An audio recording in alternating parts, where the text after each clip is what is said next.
Hey everybody, it's Greg and it's another edition of Unbreakable, the podcast.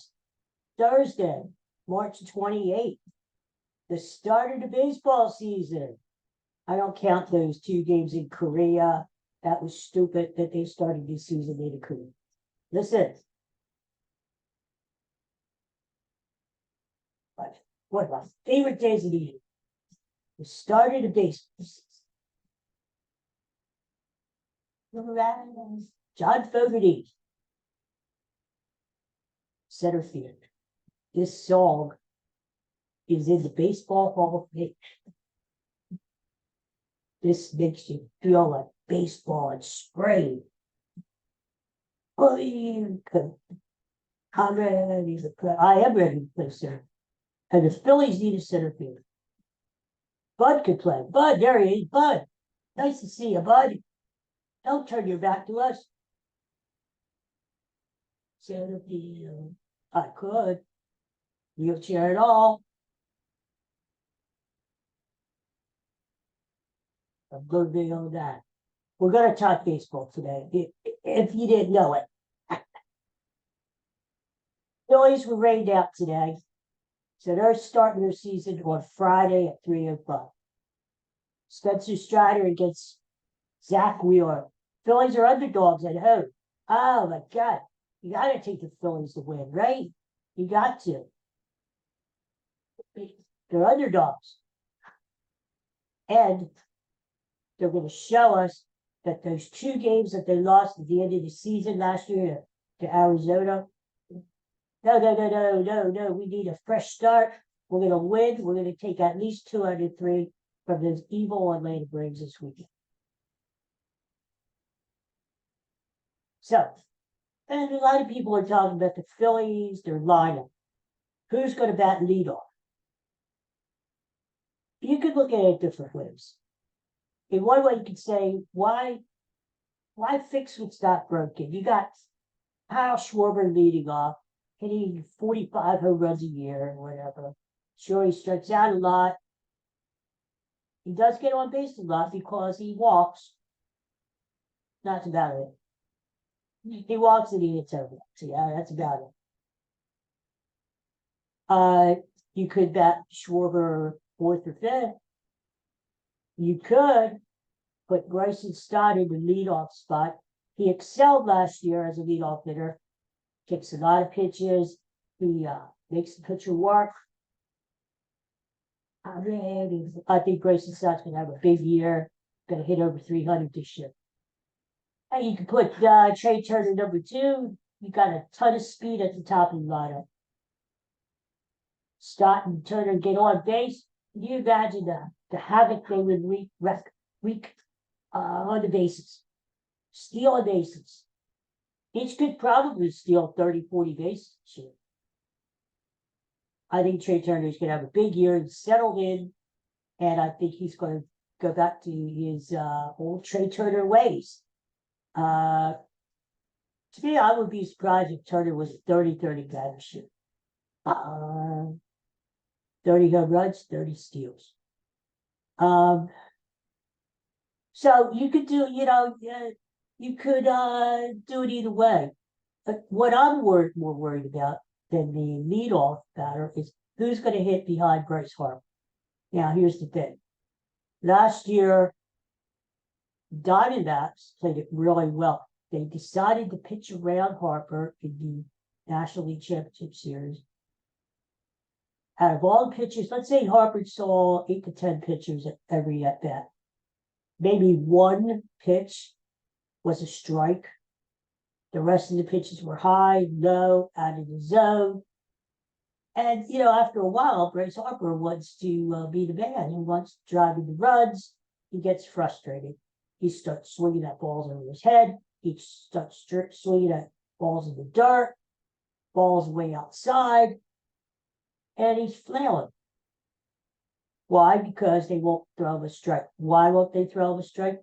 Because Diamondbacks did not respect the batter after Bryce Harper. They said, all right, if Bryce Harper wants to walk, he doesn't want to chase the balls, fine. Let Bryce Harper walk. We'll deal with Alec Bohm or will deal with JT Realmuto or Nick Castellanos, whoever is hitting behind Bryce Harper. Unfortunately, those guys failed. That's the honest truth. They failed. Maybe the pressure of hitting behind Harper, who knows? To me, that's the key this season. Bryce Harper, I think, is going to have a big year. Hopefully, he's healthy again. He's playing first base. He doesn't have to worry about the outfield. He can settle in. But if teams continue to pitch around Harper, especially in key situations in the game, who is going to step up behind Harper in him? You know, we had the perfect guy in Rhys Hoskins. Okay, I know he couldn't stay, couldn't play first base, designated hitters filled. There was no place for Rhys Hoskins to go to be on this team. I get that. But you are losing Rhys Hoskins' bat. You're losing maybe 30 home runs a year, a guy who hits his share of doubles, who walks, doesn't strike out a ton. You're losing that bat. And more importantly, you're losing someone that the other team respects who can hit behind Bryce Harper. I mean, think about it. It would have been ideal if the Phillies were going to go into last season with Hoskins as their first baseman, cleanup player. Why not this year? The thing of it is, Rhys Hoskins had such a big World Series the year before last, and it was just bad luck that he got hurt. It was a freakish play that he tore up his knee, and he was out the entire season. But he would have been the ideal hitter behind Bryce Harper. So my point is, somebody needs to step up. Maybe it's JT, maybe it's Nick, maybe it is Alec. Somebody needs to step up and hit behind Bryce Harper.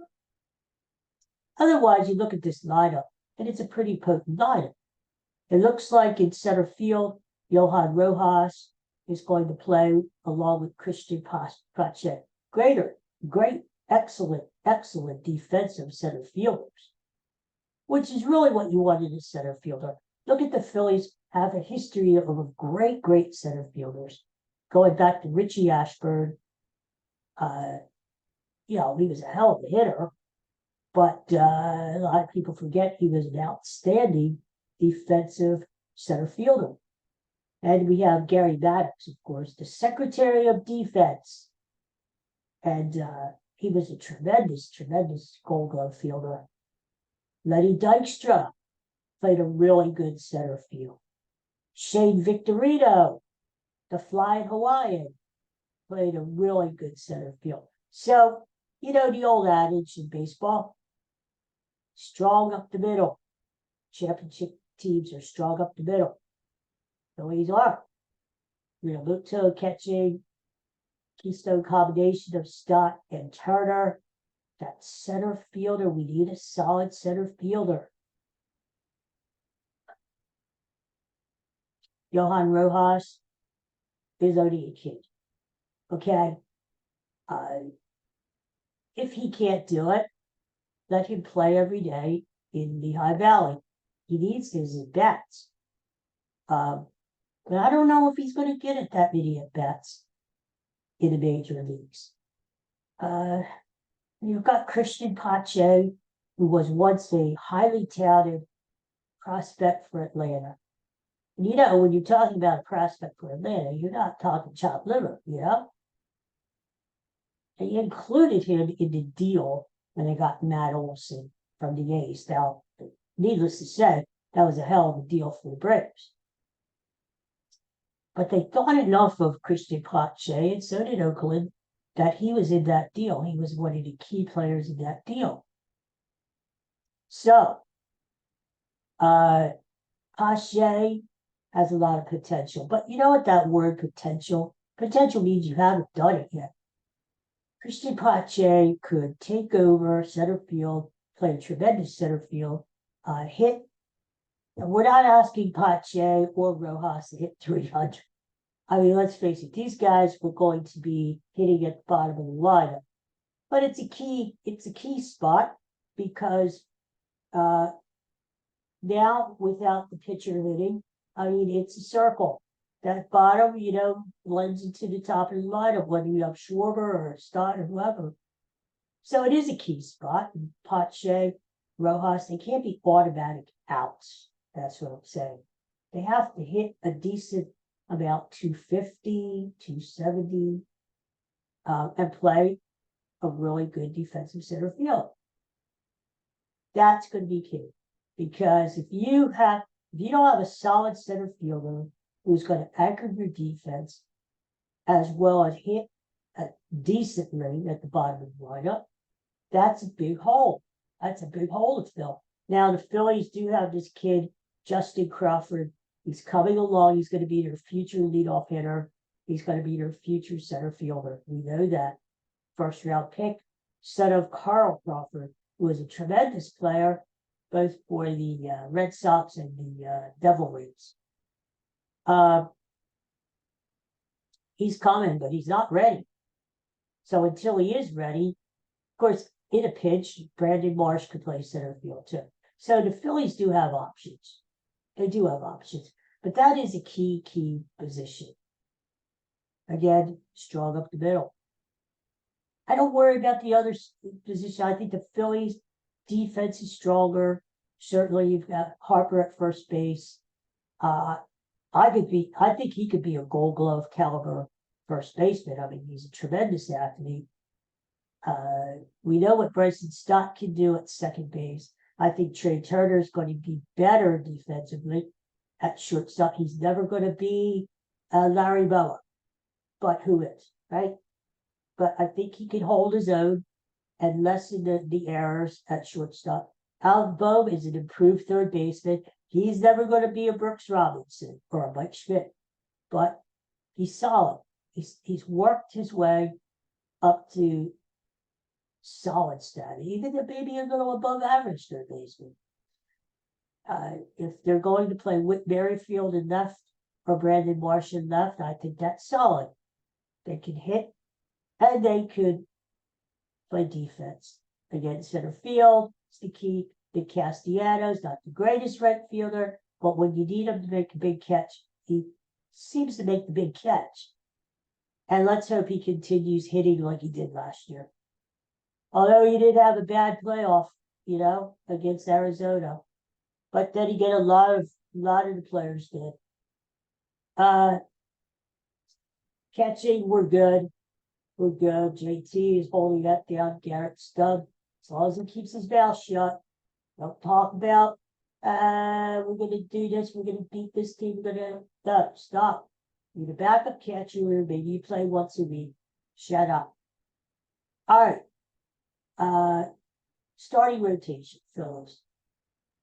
Solid. Zach Wheeler, Aaron Nola. Both got signed, got extensions. Should be settled in. Should be in their prime. Should be solid. 1-2 combination. No problem. Ranger Suarez, solid. I think Ranger's going to have a good year. Christopher Sanchez. I was reading something the other day about Sanchez. On one of, I forget where, it was in one of the apps online, and they said one of the pitchers that they are keeping an eye on this year is Christopher Sanchez. They named 6 pitchers that they really have high hopes for this year. And Christopher Sanchez was one. We forget, Christopher Sanchez really did a solid job last year for the Phillies. His changeup is devastating. Almost like a Cole Hamels changeup. He's got a hell of a slider. And they said he was throwing harder than ever in spring training. He could be a solid pitcher for the Phillies. Number four. The number 5 spot, yes, is a question mark. We know Taijuan Walker is out, shoulder problems. Who knows? Maybe he's shot for the year. He wasn't going to give you anything anyway. Let's be honest. Okay. the games he won last year, 5 Phillies, there's always one pitcher every year that gets a lot of run support. And Walker was the pitcher last year. Till Walker comes back, or I don't know, Spencer Turnbull used to be a stud with the Tigers, not anymore. Phillies picked him up. He's probably going to get a chance to be the 5th starter. Now, during the early part of the season, April, a lot of days off. We're not going to need a number 5 starter that much. Turnbull could be the guy. Now, around Memorial Day, we might see the emergence of Mick Abel coming up from the minor leagues. Abel, if you remember, was right there, maybe a shade below Andrew Painter, as far as the Phillies 2 stud young pitchers coming up. Painter, as we know, is out for the season with Tommy John surgery. Hopefully, he'll be back next year. Abel, if he's able, I think this is his time to shine. Around June, bring him up. If Turnbull is filling the number 5 spot, bring the kid up and give him a shot. Again, he's only going to pitch every so often, right? Give him a shot. But it does concern you. I know it's water over the dam, but you look at Zach Eflin. I always said it. Zach Eflin was one of my favorite pitchers on the Phillies, and he never had arm problems. Remember this. He always had other problems. He had his back, his knee, especially the knee where he landed on the, after his delivery. Problems. So I understand there was a health risk with Zach Eflin, injury prone, but good arm. And man, has he developed with Tampa Bay. In fact, he is opening the season today at 4:30 for the Rays. He is their ace pitcher. And that takes some, because the Rays, Tampa Bay, they've always been known for their pitching. It seems like they're always bringing up young pitchers. They have such a productive farm system. They know how to talent evaluate, the Tampa Bay Rays do. They know how to draft. They do not rely so much on free agency as they do on their farm system. And that's the way to build a team. That's why the Rays are usually in contention every year. With that saying, Zach Eflin is their ace. You wish, if you could do it all over again, the Phillies would have paid Zach Eflin. I know it's a hell of a lot of money. He got a tremendous contract from Tampa Bay. God bless him. Nice guy, by the way. One of the nicest Phillies I've ever met. Phillies weren't going to give him what Tampa Bay gave him, but you wish they would have invested that money into Zach Eflin rather than Taijuan Walker. That was a mistake, not keeping Zach Eflin. Wouldn't you love to have Zach Eflin now and fit him right in there behind Ranger Suarez? Solid number 4 starter. Water over the dam. It is what it is, and the Phillies have to deal with what they have. Bullpen. By committee, I guess, right? Jose Alvarado, the kid, Kirkering, Jeff Hoffman. I mean, who knows? Sir Anthony. I like to have a hammer at the back of the bullpen. Somebody you can rely on every day who's going to come into the 9th inning and slam the door. Because look at it this way. Let's say Wheeler, Noah give you 6, 7 solid innings, and you turn it over to the bullpen. I mean, look what happened many times last year when Craig Kimbrell, okay, he had a decent first half of the season. He made the All-Star team, but, he just wilted in the second half of the season. And as we saw in the playoffs, there's nothing more frustrating than to get a good start out of a Nola or a Wheeler or a Ranger, and then have the bullpen blow it at the end. It's nice to have that hammer at the end of the game who can shut the door. Phillies may have it in Alvarado. They have it in Sir Anthony, but we don't know. It's bullpen by committee, right? So we'll see. I was hoping the Phillies were going to do a little bit more for the bullpen in the offseason.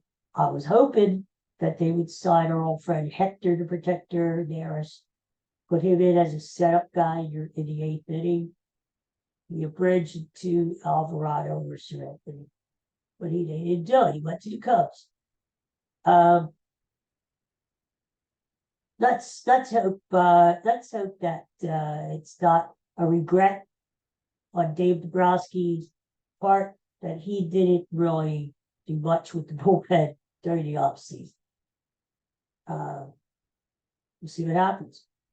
Bench looks okay. I'd rather have some power off the bench. It's okay. I'm not crazy about the bench. I like Sosa.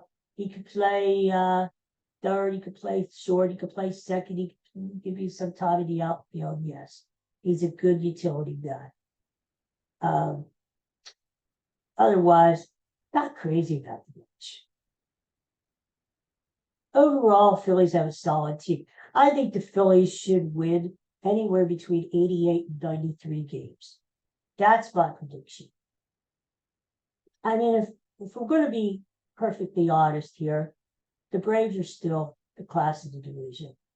I mean, in the long haul, we're talking about regular season. They've done it. They still have Acuna, although, he's gotten off to a little tough start this spring with injuries. Is that also going to hit 54 home runs again? I don't think so, but they still have them. Austin Reeves over there in at third base. What the hell? I forgot his name. Austin, whatever, he is always the danger. Atlanta, I'm not crazy about the pitching. I mean, Spencer Strider's a good pitcher. Max Fried, but Max Fried was hurt last year. Charlie Morton showed himself anymore. And I'm not crazy about their bullpen. So, Atlanta, yes, Atlanta should win the division again. They may win 100 games again. And yes, they probably are the class of the National League East. But do they overwhelm me? No, they don't overwhelm me. And the rest of the division, the Mets, don't talk about the Mets. I've got these Mets fans. Every spring, it's the same freaking thing. Oh, the Mets are going to, now that they signed old J.D. Martinez. These Mets fans are so full of themselves, thinking, that's going to make the difference. Really? This old guy? No, Martinez was a good hitter in its time, and I guess he would still hit, but he's not going to be the reason. He's not going to put you into the playoffs. Come on. And the Mets don't have a great history with signing old guys. And look what happened when they tried Scherzer and Verlander. And they both broke down, right? So come on. Stop with the Mets. Stop. And the Marlins have a good young team. I don't think the Marlins are ready to take the next step yet. And Washington is maybe the worst team in baseball again this year, but they're coming. They've got some young players, but they're young, right? So to me, it's the Phillies and Atlanta for the division. It would be nice to see the Phillies win the division for a change. The Braves are going for what? Their 7th straight division. Jesus. I know what you're going to say. The Phillies, as long as they get into playoffs, they're a wild card team. Braves can't beat them, which is all true. As long as you get in, you have a chance. As the Phillies have proven. But it'd be nice to see the Phillies win the division. Be nice to see Atlanta chase them for a change. Be nice to see the Phillies have home field advantage in the playoffs and all the way through. You know, everybody's talking about Dodgers, and I told you this a couple weeks ago when we first started talking about baseball. And don't crown the Dodgers world champs right yet, okay? Or even National League champs. Look what's going on with Ohtani. I think there's more to this story than what's letting on. I mean, nobody is asking the key question here. I mean, it is fishy that Ohtani is changing his story. Now he's saying his interpreter stole the money out of his bank account. That's pretty hard to do. But nobody's asking the question. The interpreter, $4 million in gambling bets. What was he betting on? Was he betting on baseball? If he was betting on baseball, this opens a whole new can of worms. Was Ohtani giving him, maybe Ohtani wasn't making the bets, but was Ohtani giving him some inside information? If he was, it was probably bad information because the guy is $4 million in debt. But that's not the point. My point is that anything can happen in a long baseball season, and you can't crown the Dodgers. First of all, for all their talent, and God knows they have talent, Mookie Betts, Freddie Freeman, they've got talent. They're young kids. They just signed Will Smith, the catcher, to a 10-year extension. My God, where are they getting their money from? But my point is that these guys may be great individual players, but how are they going to play as a team? Look what happened last year in the playoffs. The Dodgers crumbled to Arizona. So, Dodgers may win the West, as they should, but what are they going to do in the playoffs? And how are they going to gel all season? Is this Ohtani thing going to hang over that team all season? Is it going to be a distraction, not to Ohtani, but to the Dodgers? A lot of these other teams playing the Dodgers, especially National League teams. The bullseye is on the Dodgers' back. I mean, the Dodgers had all this publicity, Dodgers are great, Dodgers. Don't you think the other teams are going to get up when they play the Dodgers? Look, the Giants are no joke. The Giants have really redone their team. Padres, they still have Machado, they still have Tatis, they still have Darvish, and now they have Dylan Cease in their rotation. And of course, Arizona, they got better in the offseason. So we can't give the West to the Dodgers, but we can't give the National League to the Dodgers, and we can't give the World Series to the Dodgers. I refuse to concede that. So, to me, the Phillies, with their experience, they've been to the World Series, they've been in the playoffs, they've got the bad taste of losing last year in the worst way, losing 2 straight home games to Arizona in the National League Championship Series. I still hate to think of it. The Phillies have the experience, they have the team, what it takes to get back to the World Series and win the damn World Series this year. So I think the Phillies are going to have solid year. Really, between 88 and 93 wins. We talked about the West, the Central, who knows? Don't count the St. Louis Cardinals out. They were last place last year. In all of the Cardinals' history, what the Cardinals have been around for 134 years or some damn thing. They've only finished last 3 times, 3-4 times. I mean, the Cardinals have a history of playing solid baseball and always be in contention. They have a good farm system. They have always had good management. solid players. I wouldn't be surprised if St. Louis jumps back up. They're the top. I wouldn't be surprised if Cincinnati, young team, beset with some injuries this spring, makes a run at the division again. I wouldn't even be surprised if Pittsburgh, I think they're too young yet, but they're coming. They've got some good young players. I don't like Milwaukee. Any team that trades its ace and Corbin Burns, you trade your ace and you're going to get better. Come on. And the Cubs. The Cubs have to be the favorite in the Central. They got Bellinger back. They added to their team. They have a new manager, Craig Counsell, who they took away from Milwaukee. I think the Cubs are the favorite. Cubs are going to have a solid year. But are they going to beat the Phillies in the playoffs? Who knows? It's a long season, but I don't think so. The Phillies have talent, and the Phillies have experience. So we'll see what happens. Got a lot of baseball to talk about it. As you can see, I could talk baseball all day long. We'll talk more baseball tomorrow. We'll talk American League. We'll talk Phillies. And I want to give you a pick. As this season goes on, we're going to look at the schedule, give you a pick every day, every other day, whatever. I like Tampa Bay today behind Zach Eflin. They're opening the season at home.